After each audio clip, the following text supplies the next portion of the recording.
here I am. And I'm like, this is my purpose now, and I'm not going to shut up. I love that. Full confidence over there. Welcome to the podcast, and thank you so much for participating. Thank you for having me. I appreciate it. Yeah, so I'm going to read you a little bio by way of introduction. So at age 24, Keisha Greaves was diagnosed with limb-girdle muscular dystrophy. Did I pronounce that correctly? Yes, you did. Okay. At which point her life changed forever. Rather than being bogged down by her diagnosis, Keisha decided to channel her energy into celebrating those with muscular dystrophy and other chronic illnesses. Thus began Girls Chronically Rock and the founding of her other nonprofits, the GCR Adaptive Project and the Trust Your Abilities nonprofit for people of color. Based in Cambridge, Massachusetts, Girls Chronically Rock supports individuals in the disability community through inspiring and adaptive tees, hoodies, accessories, and swimwear. The mission of the GCR Adaptive Project is to make fashion accessible to everyone, regardless of ability, by providing adaptive fashion supplies and tools to college fashion students so that they can learn to design more inclusively. The Trust Your Abilities nonprofit for people of color helps people of color in the disability community access much needed resources and support for their disability. For example, grants for accessible vehicles, uninsured medical equipment, adaptive fitness equipment, and school scholarship, among other needs. Wow, really great work, Keisha. Thank you. Thank you. I'm trying. Yeah, so I know you were diagnosed with muscular dystrophy when you were in your mid 20s. What have you learned about having this disability that you did not know about, before? And how has it changed your relationship dynamics, whether it be with your family or friends or other forms of relationships? Yeah, sure. So yeah, when I was diagnosed with muscular dystrophy, that totally took a turn because I'm thinking the doctor called the wrong patient, that she had to get the test results mixed up. I never heard of it, so it definitely was a challenge. And it definitely opened my eyes of what and how much I took for granted as an able-bodied person, with just meaning the adaptive fashion aspect of getting dressed on a daily basis, showering, like running in and out, like how I used to, running up and down the dorm rooms with my laundry, groceries in high school. So much I took for granted, where it's like now my eyes have opened of just, making sure things are ADA compliant, going to a restaurant, going out with some friends, like, oh, are you guys wheelchair accessible? Do you have an elevator? Those things, it's like I have to come into play when traveling or going anywhere. And that is like so important because those things I wasn't thinking about before. And so I think from that, it also opened my eyes of just my friends around me and also family members, where they take the initiative of, if we're going to a restaurant and saying, hey, I have, someone that's going to be in a wheelchair, make sure it's an open table. So things like that, it kind of opened up their eyes too. And I like that because it was a change for all of us. And then in terms of reactions, I know you developed it like we just said in your mid 20s. So you have a lot of memory of prior to your disability, life prior to your disability. What are some more peculiar reactions that you have received from having this disability, and how have you handled it? It was definitely hard being diagnosed at age 24 with muscular dystrophy is a challenge. Here I was in graduate school, living my life, going out with friends, partying, traveling, and then it's like the doctor says you have muscular dystrophy. And I'm like, no way. And then, of course, like some of us, we go on Google and start researching and diagnose ourselves. So I'm reading not such great things about muscular dystrophy. There's no cure, there's no treatment. So I just totally shut down. Like, what does my future hold? What is going to happen to me? Because here I am, always wanted to be an entrepreneur. I studied fashion design and merchandising in school. So it was a lot to take in. And so before I can even accept it myself, that's when I wrote my first blog of kind of sharing my symptoms of what led me to going to the doctors, of, doing testings, doctor figuring out I had muscular dystrophy. So it was a lot because I wasn't really telling family and friends. Only reason family knew was because, my mom would correspond with her sisters, my aunties, and you know how that goes. So, but I wasn't like, oh, I have this. So it definitely took some time. Like, if you had asked me a few years back, do you see yourself speaking, on podcasts or engagements about your story? I'll be like, no way. because I don't have muscular dystrophy.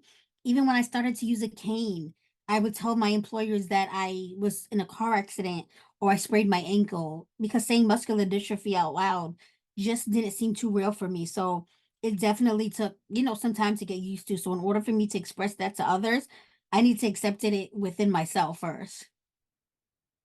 Yeah, there's that adjustment period. Yes.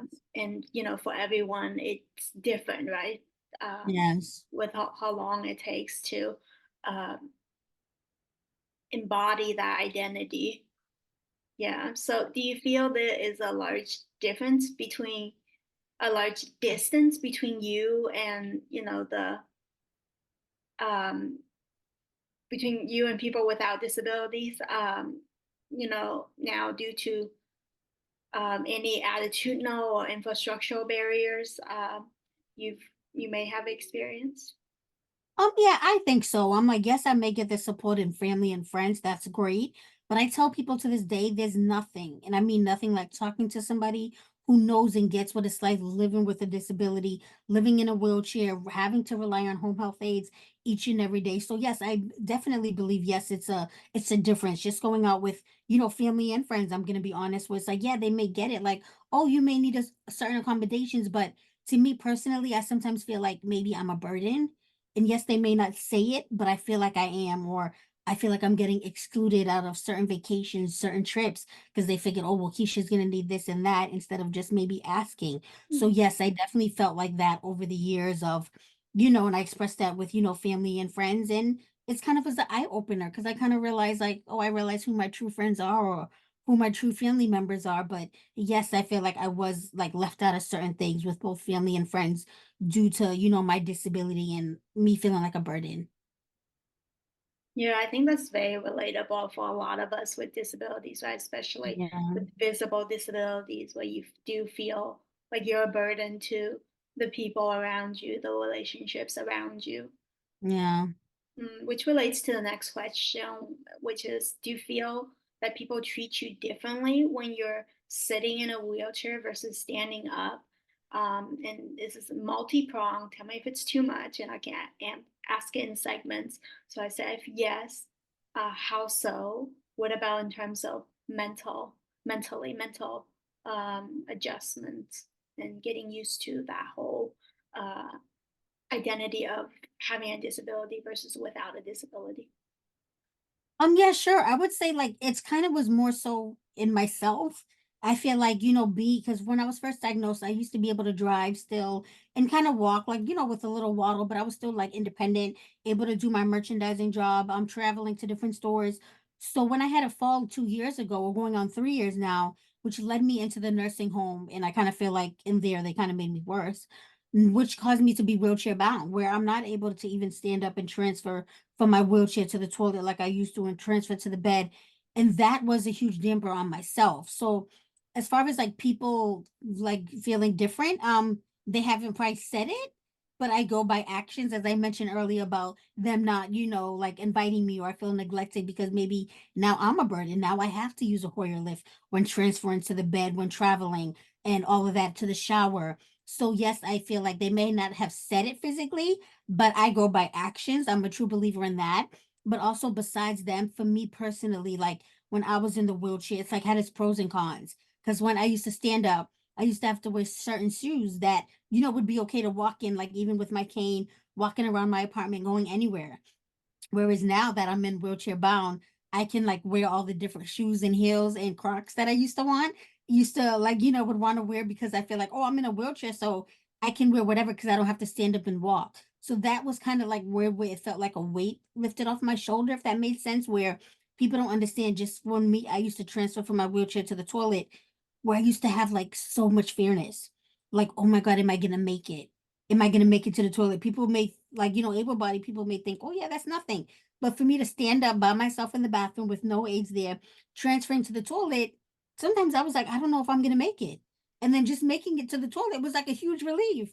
And then making it back onto my wheelchair. So that alone now, wheelchair bound, is like kind of like, all right, well, I don't have to worry about that. And that's what also led me to talking to my doctors about getting a colostomy bag and a suprapubic catheter. Because I feel like that's going to be more manageable, not only for myself, but for my aids. So things like that, it has its pros and cons. Like when I first couldn't stand up leaving the nursing home, of course I was down. I was sad. I'm like, I can't stand up. I can't do this or certain things that I used to just walking to the fridge with my cane to grab something. So yes, that was hard. But now I'm just like kind of in a position where what can I do? I can't say, oh, hey, let me, the legs, muscular dystrophy, let's work today, let's walk. Like, no, I don't have control over this. This has control over me. So, like, things like that, where it has its pros and cons of being in a wheelchair versus not being in a wheelchair. And like I said, family and friends, they may not have said it physically, but I go by actions. Yeah, it's not only exactly, it's not only the attitudinal barriers and the hurdles, that mental hurdle and space that people are grappling with, but also in our reality day to day, um, our physical infrastructure is very inaccessible, which I'm sure you know by now. You know, places Yeah, that should have ramps that don't, places that should have elevators that don't, places that should have wide enough entrances that don't. It's very exactly. common.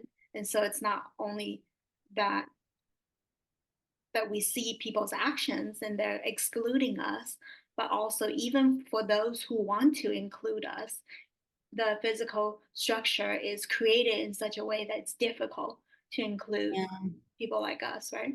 it's true. Yeah, I totally agree. Yeah. So, in terms of confidence level, though, how do you feel like, how does your confidence or lack thereof affect your social interactions when sitting in a wheelchair versus standing up?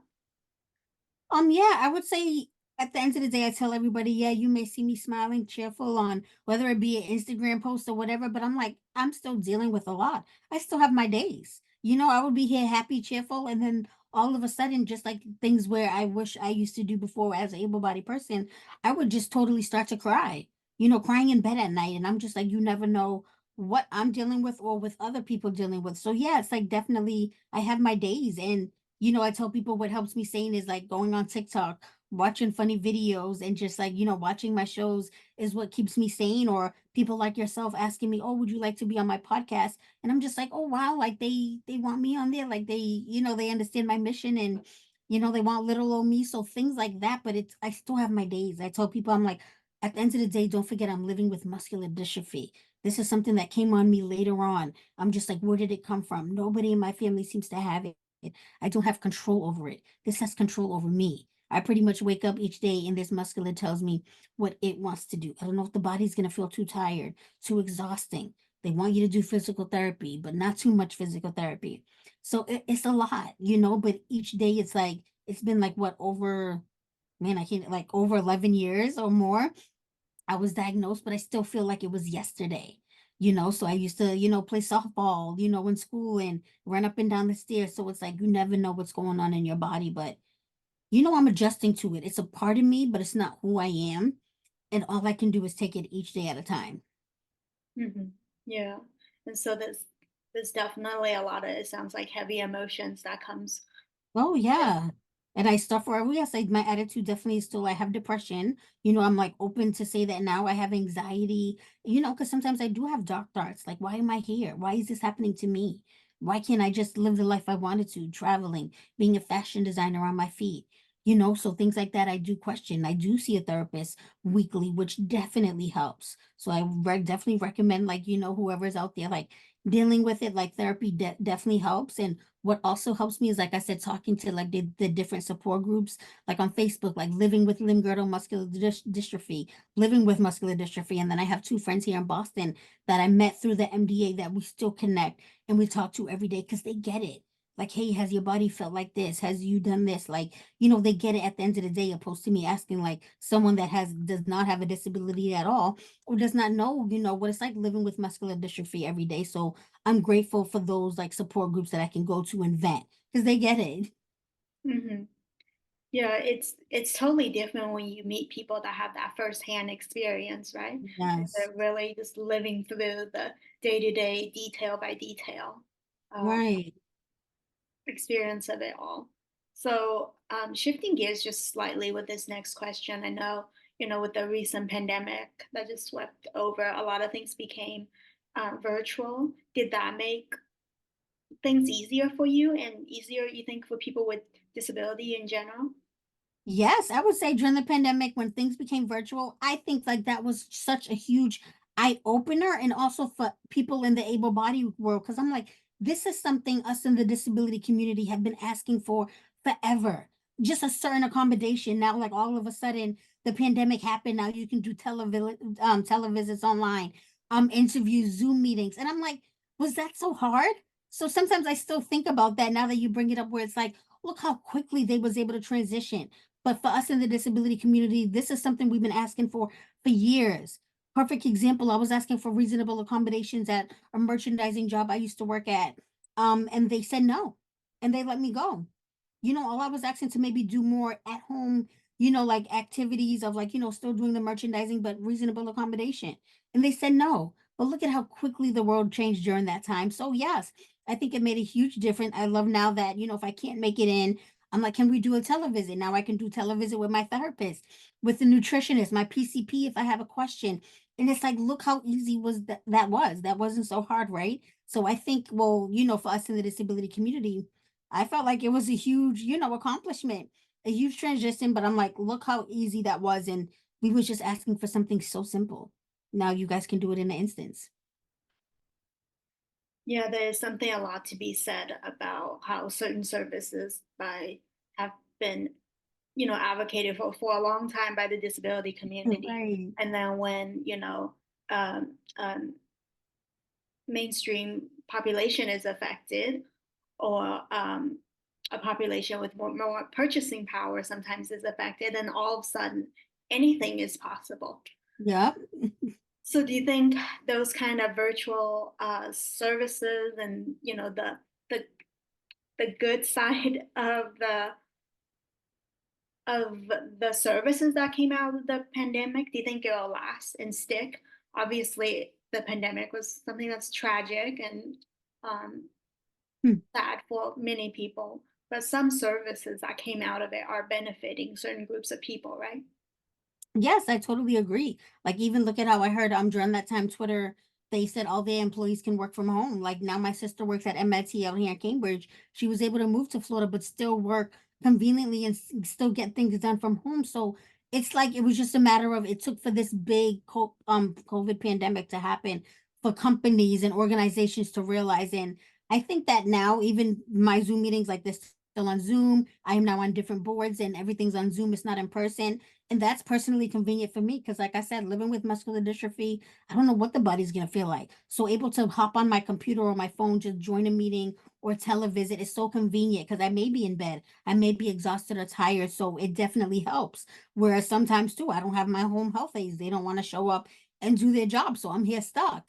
So things like that has definitely helped. I think it's sticking because I still see like companies, like everyone can work from all over now and still get it done. Like you see, it's like as simple as that. As long as you get the work done, why not? So I think people are still sticking to it. I believe yes, COVID is still around there. I still wear my mask going out to hospitals or wherever, but I also still have like disability and I want to be safe. I still have my aides wear their mask and yeah, things can get done like so much easier. But I think it's the pandemic opened a lot of people's eyes, so I think it's gonna be like people are gonna be sticking to it. Yeah, I think with the next question, perhaps I think you've answered bits and pieces of it already throughout the previous questions, but what do you think are the main challenges that people with disabilities experience on a day-to-day basis that, other groups of people don't necessarily have to worry about? For example, just transportation. I don't like personally taking the train because I think the train always, cuts out here, especially in Boston, Mass. And you never know what that's going to deal with. The elevator doesn't work on the train stations. As simple as like me taking a lift, it now organized with the ride. So when I have to request a wheelchair accessible van, sometimes that can be 15, 20 minutes to an hour away. Whereas an able-bodied person, them checking for a regular car, that comes in 2 minutes. So things like that. Also, again, back to fashion because that's what I love, the adaptive fashion where people don't understand just coming out from the shower for me. I feel like I just finished running the Boston Marathon. I'm exhausted. And then that's with the help of aides. So it's kind of a lot that plays into it of going to a restaurant. Is this going to be ADA compliant? We have to, there's so much extra steps that we have to take. Even I went to Fashion Week last year. I had to make sure I had a wheelchair accessible room. I had to order and rent a Hoyer lift out of my money, not the insurance, didn't pay for it. A Hoyer lift so the aides can transfer me to and from the bed to the shower to my wheelchair. So it's like a lot that we have on our back that we have to do. And you'll be surprised that a lot of buildings are not ADA compliant. I've been to places where they're like, oh yeah, we're wheelchair accessible. So I realize like some companies don't know what that means. Cause then I would go there and then they have a huge step. And they're like, oh, so you'll be surprised. I've had to experience that with a lot. So it's just we have like this burden, not like burden, but for us, okay, is this place gonna have stairs? Do they know what wheelchair accessible means? Like, am I gonna be able to be accommodated? But there's just so much to go into play. Whereas an able-bodied person when traveling, going to the doctors, you know, it's just that simple. Walk through the door. They don't need the button to work, for them going in and out. They don't need a wheelchair accessible van that costs over $85,000. Like it's a lot that we have we don't get help like that, like how an able-bodied person would like. So it's more extra for us. Yeah, there's a lot of the day-to-day logistical challenges, Yes. although at surface level don't seem like a big deal, but when you don't have it, it's a Yeah, humongous deal and really exactly. affects the how smoothly a day goes, right? Right. So, and then what do you think are the biggest myths or misconceptions about people with disabilities that you've learned and experienced since joining this community in from, starting in your mid 20s, and what prejudice and discrimination have you personally faced that you didn't necessarily have to deal with before? Yeah, I would say for like just from other people I have talked to that are wheelchairs and from my experience, I think people like look at us like kind of like, oh, well, she's faking, she's looking for attention. Like she can just get up out of her wheelchair and move on. Where it's not that simple. Like, I want you to come here, be wheelchair bound, not able to move or stand up, and let me see what it's like for you. I have heard some of my friends say, like, oh, they kind of pity us, in a wheelchair. Like some people have like strangers have given them money. I'm like, oh, that's interesting. I never got money yet. So maybe one day. But it's just kind of weird because I'm like, people just think, oh my God. Or when I used to drive, but still had a waddle and park in my handicap spot, I used to get stared at by like the older people or anybody like, oh, you're too young to park there. Why are you parking there? But them not knowing that I have muscular dystrophy and the sign, I just don't get the sign. They don't give it free at the RMV. Like, obviously, I had to have my doctors, everything fill it out. But I would say they just think sometimes we can just get up or we can pray about it and it goes away, or eat healthy, go by this plan, eat some vitamins, you'll be fine. And it's like, shut up. I hear that a lot. And it's like, you think like I wouldn't know that? You think I haven't been doing researches all these years? Like I've go to top doctors here in Boston at MGH and Brigham's, like there's no cure, no treatment. And the type that I have, like I don't even know my subtype yet. So because I don't know my subtype, I'm unable to even go into clinical trials if they aren't any. So I think like they think it's so simple, like take some vitamins, exercise, you'll get back going. No, this muscular dystrophy is deteriorating as we get older because I already feel the difference and we have no control over it.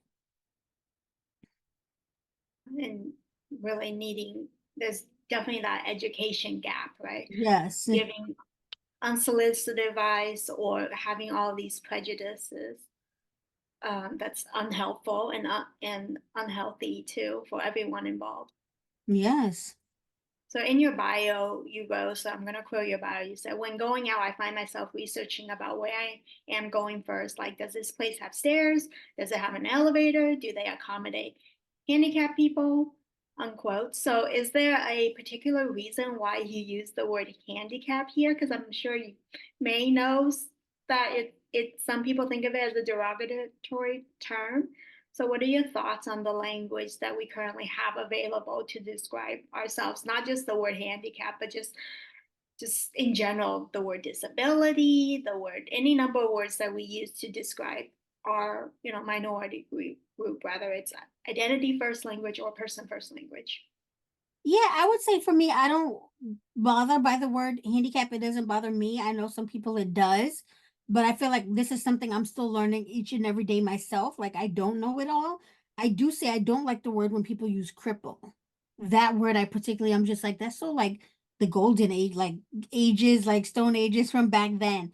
But for me, handicap, I guess because it's like I hear it a lot, and especially when applying for like a handicap placard, that's what's on the application. That's what's, the doctors may use. So I can understand where some people may be upset or don't like the word. But for me personally, it doesn't bother me. I don't use it like say all the time. I mostly use like differently abled or disability because I'm proud to, have what I am now and I acknowledge it. Like I said, if you had asked me a few years back, I would have been like, oh no, I don't have muscular dystrophy. What are you talking about?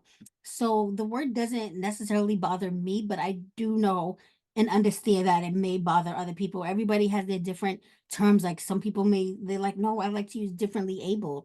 Where I'm like, okay, I say disability, that's fine. So I notice we all like certain words may trigger us or don't want to use it. So I realize we all have different wordings, but I'd rather for us to than say the able body, the outside people come in and like, call us whatever they want because they need to get it right. Yeah, yeah, I think at the same time, language is so important in how we view ourselves, and how people communicate to us through their language, and how we describe ourselves through language is Yeah, um so important. And I think for some people that can come across, the word handicap can come across as derogatory, because actually just recently learned this. And back in the day, handicap came about because they think of people with disabilities as being um, as basically the only capable of being beggars, mm. Oh and that's wow. why it's derogatory. And God, yes, yeah. it is very commonly used, and because it's commonly used, that familiarity uh, breathes perhaps um, less of a negative connotation towards it, Yeah, perhaps. that makes sense. Yeah, and Yeah. so for you, it seems like it has been the case. So I want to transition onto something you are very familiar with, Girls Chronically Rock. So let's talk about that for a little bit. Um, Tell us about Girls Chronically Rock and the type of work you do there, and what impact are you most proud of with GCR for college students? Yeah, so Girls Chronically Rock, I started in 2017 to create inspiring t-shirts for people in the disability community. So as I mentioned, I did study school in fashion design at Framingham State University, so I always had a passion for fashion. But of course, being diagnosed with muscular dystrophy, I didn't know what my future held or what was going to happen really. So after coming out of denial, I said, you know what? It's time to put my fashion degree to use. And so I love wearing graphic t-shirts, as you can see. Love anything with like, inspirational quotes that were like meaningful. So what I did was kind of express what I was going through at that time of my journey being diagnosed with muscular dystrophy with creating shirts like, of course, Girls Chronically Rock, trust your dopeness, trust and believe in yourself. Everyone's favorite was hello, my name is Chronically Oh Badass. So I used to love just creating that. And then as time moved on, then I launched my website, Girls Chronically Rock. And then from then on, I was like, you know what? Adaptive fashion is very important because, again, in school, I was not taught adaptive fashion. None of these universities were taught, especially back then. And I graduated in '07. And so, adaptive fashion has came such in a major, role now in the fashion industry. So then I was like, you know what? Why not make some of my t-shirts adaptive? So what I did was kind of hack them a little bit where some of the t-shirts and inventory I had here, hacking them with adding a zipper to make it easier to open and close, like in the back of the shirt. I added some Velcro so the Velcro can make it easy for the shirt to come on and off from the side. And then I launched also an adaptive swimwear collection, and what inspired me to do the swimwear collection was prior to pandemic, I was going to aquatic therapy for my legs. And I honestly must say, like, yes, there's no treatment or cure for muscular dystrophy, but when that water is on my legs, I feel like a mermaid because I can do things in the water that I can't do on land. So I'm like hopping around doing this.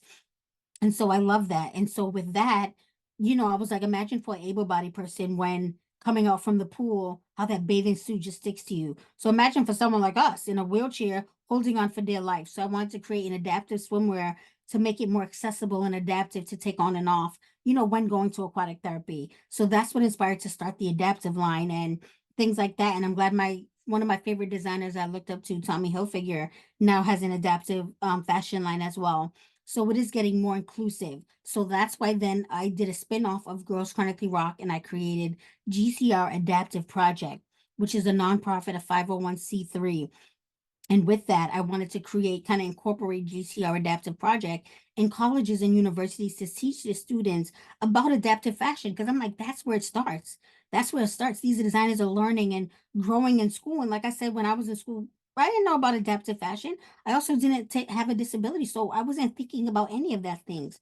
And so I was so happy I reached out to the university I graduated from at Framingham. And they was like, oh, yeah, we would love to partner with you. So that's how it all came about. And I like either go in person or since the pandemic, been on Zoom of kind of showing them the importance of getting dressed for people with disabilities, like hacking a t-shirt, what a difference that is of getting a magnetic snap, zipper, Velcro.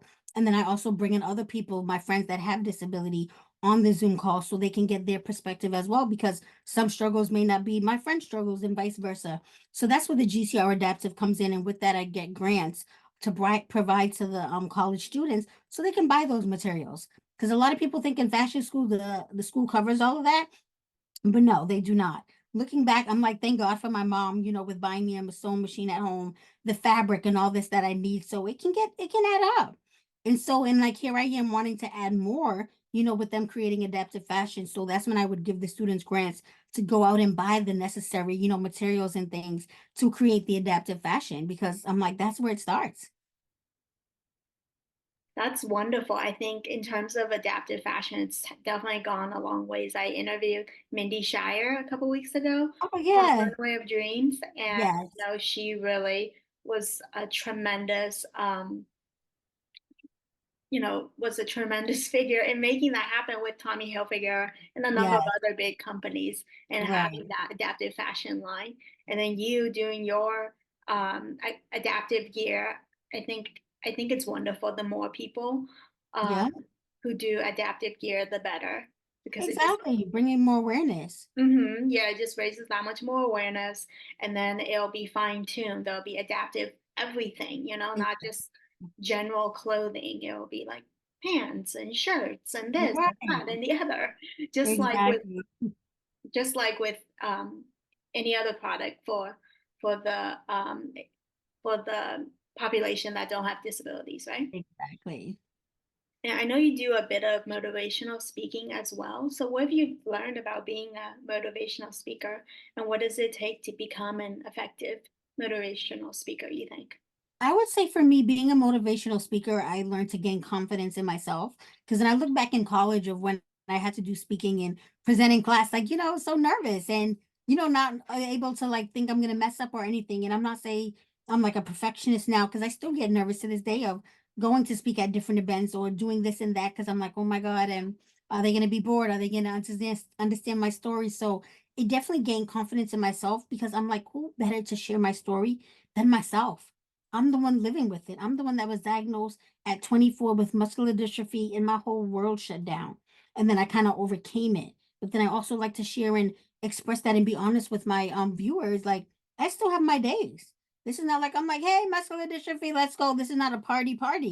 It still lets me down. Like I said, I still cry. I still have my days. I still want to take a social media break. I still get into my moods. This is why I see a therapist. So with that, I like to express all of that because there's so many people I feel I can relate and I can relate to them. And even when I do like a podcast or share anything on Instagram where people are like, oh my God, I understand your message. I'm going through that. And, I get it. Thank you for doing that and speaking up. And, that makes me feel good because then that motivates me to keep going, to keep speaking up, keep advocating for the disability community, whether it be for, health, disabled housing, which I'm pretty much advocating for now. And just keeping that going because I'm like, I'm speaking for not just myself, but for others that say are too shy or too afraid to speak up, but also say they can't speak up due to their disability. So imagine those. And so I'm just like, here I am. And I'm like, this is my purpose now, and I'm not going to shut up. I love that. Full of confidence over there. Yes. How proud was that quote from? I did an internship with MyUSA, Mobility International USA. Oh, Do you okay. know them? Yeah. Yes, I've heard of them. And one of their projects is Loud, Proud, and Passionate, I think. Oh, I One of love their that. international women's group exchange programs. Their motto is loud, proud, and passionate. Nice. Anyway, so what you said just now reminded me of that. Yes. So I know you do speaking at a number of different types of environments. So I'm going to quote either an article or maybe something I read on your website, but basically it said this, and I quote: Keisha frequently speaks at conferences for pharmaceutical companies, high schools, colleges, and universities to spread awareness about muscular dystrophy, work-life chronic illness balance, raising money for causes, advocating for disability, and other related topics. Unquote. So my question is, do you change the way you speak or the type of information you share based on whatever type of setting or whatever types of people you're addressing? Yeah, that depends. There are some companies like pharmaceuticals. I have spoke with Alexon, Sarepta, and then so there are some where they want me to specifically talk about, like when I was diagnosed and like how I can't find my subtype to this day. And I've taken several testings with different neurologists, and like I'm kind of like a mystery to this day of not knowing my subtype. So some pharmaceuticals and some conferences, like places want to find out, oh my God, that's so bizarre. You don't know your subtype? How is that? And it's like sometimes it's so funny because they swear I'll be making it up. And I'm like, no, I don't know my subtypes. So there are some that also like this month is Black Lives Matter, where I spoke at school last week, and they wanted me to talk about like, what it's like being a black disabled person in a wheelchair. Do I feel like I'm not getting the proper care and things like that? And then some do have an operator where they, want a moderator where they have their own questions specifically. So it definitely varies. And then there's also times I love to share it like in a storytelling way with like, gaining my people's like emotions and kind of get them feel like as they were there the day I fell on the floor at the supermarket. And that's when what turned me to leading to going to get my symptoms checked out because I'm like, what's going on? And me just thinking I needed to lose weight and everything will be okay. So sometimes I like to do that perspective as well so people can feel the emotions and feel like they were there with me during my journey. That's a great piece of awareness. Thank you so much for that. And thank you so much for coming to join the podcast. It was wonderful Yes. talking to you. Thank you for having me. I appreciate it.